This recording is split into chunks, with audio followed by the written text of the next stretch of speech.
अस्सलाम वालेकुम। मोहम्मद इकबाल खान एडवोकेट हाजिर है एक नए लीगल टॉपिक के साथ। आज के जो हमारा लीगल टॉपिक है वो है रिकॉर्ड ऑफ राइट। देखिए रिकॉर्ड ऑफ राइट क्या होता है, यानी जमीन के हकूक का रिकॉर्ड। हम कहते हैं ना कि रिकॉर्ड ऑफ राइट, यानी कि वो रिकॉर्ड हमारे हकूक का, हमारी मलकियत का, हमारी ओनरशिप का जो रिकॉर्ड है वो कहाँ पे होता है और रिकॉर्ड ऑफ राइट किसे कहते हैं। यानी board of revenue is the controlling authority of the all matters connected with the administration and revenue collection.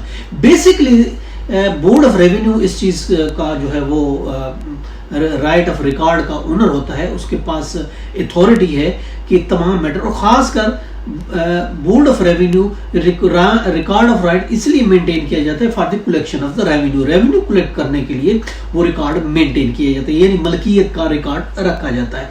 अब देखिए मलकियत का रिकॉर्ड, इसको it is maintain in every state.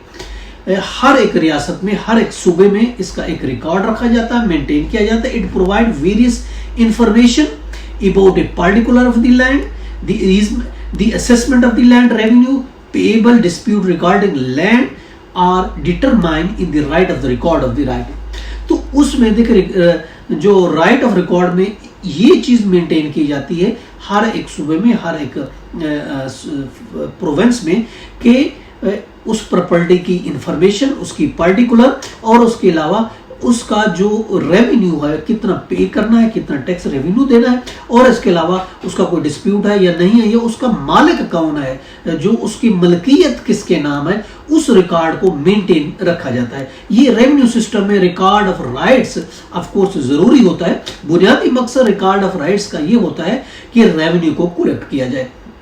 जो लैंड रेवेन्यू एक्ट के साथ पेएबल है, आदमी को पे करना होता है, अदा करना होता है, तो उसका रिकॉर्ड रखने के लिए देखिए मकसद उसमें रखा जाता है, उसको राइट ऑफ रिकॉर्ड कहा जाता है। उसमें अगर हम कहते हैं अंडर सेक्शन 39 इसको डील करता है लैंड रेवेन्यू एक्ट का, उसके तहत कौन से कागजात होते हैं, देखिए कौन सी चीजें होती हैं, कौन से अशखास, वो अशखास होते हैं जो मालिक हैं उनका रिकॉर्ड, या जो टेनेंट है, किराएदार है, या किराया या मुनाफे पर या कब्जा में है, उनका रिकॉर्ड रखा जाता है। उसकी मफाद की नोयत रखी जाती है, उसमें उसकी जिम्मेदारियां कौन सी हैं, और इसके अलावा लैंड रेवेन्यू रेट क्या है वो, और दूसरी अदायगी कब होगी, अभी पहले कब हुई थी, और इसके अलावा statement of the custom, map of the उस स्टेट का, उस प्रॉपर्टी का मैप होगा, और सच अदर डॉक्यूमेंट जो बोर्ड ऑफ रेवेन्यू इस चीज को वो करेगा, अप्रूव करेगा।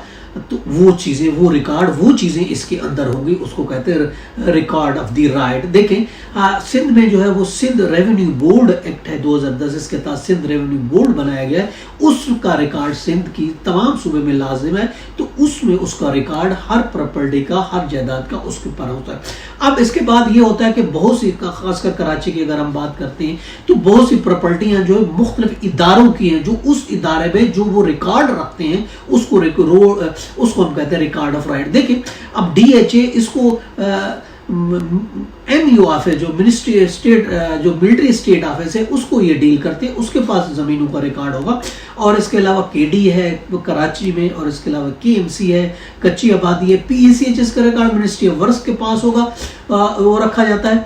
पीएसी सोसाइटी जैसे सिंध कच्ची आबादी है, इसके अलावा और जरी जमीन के फॉर्म है, दे फॉर्म होते हैं, लीज, सब लीज, और इसके अलावा ए लीज है, बी लीज है। ये वो टाइटल डॉक्यूमेंट है जो रिकॉर्ड ऑफ राइट में मेंटेन होते हैं, और इसके दे फॉर्म है, फॉर्म 7 है, और इसके अलावा ये मुख्तलिफ किस्म के रिकॉर्ड जो हैं ये रेवेन्यू बोर्ड के पास और बहुत से रिकॉर्ड रखे जाते हैं किसी भी प्रॉपर्टी के बारे में, उसको कहा जाता है रिकॉर्ड ऑफ राइट। ये इसलिए होते हैं, अगर आपके पास रिकॉर्ड ऑफ राइट में अगर आपका नाम है तो इसका मतलब है आप उस प्रॉपर्टी के मालिक हैं, आप उस प्रॉपर्टी पर जमानत भी दे सकते हैं, उस प्रॉपर्टी की मॉर्गेज करा सकते हैं, उस प्रॉपर्टी को ट्रांसफर कर सकते हैं, उसको सेल कर सकते हैं, यानी सारे इंटरेस्ट आपसे, उसी से आपसे वाबस्ता है, क्योंकि आप उस प्रॉपर्टी के मालिक हैं।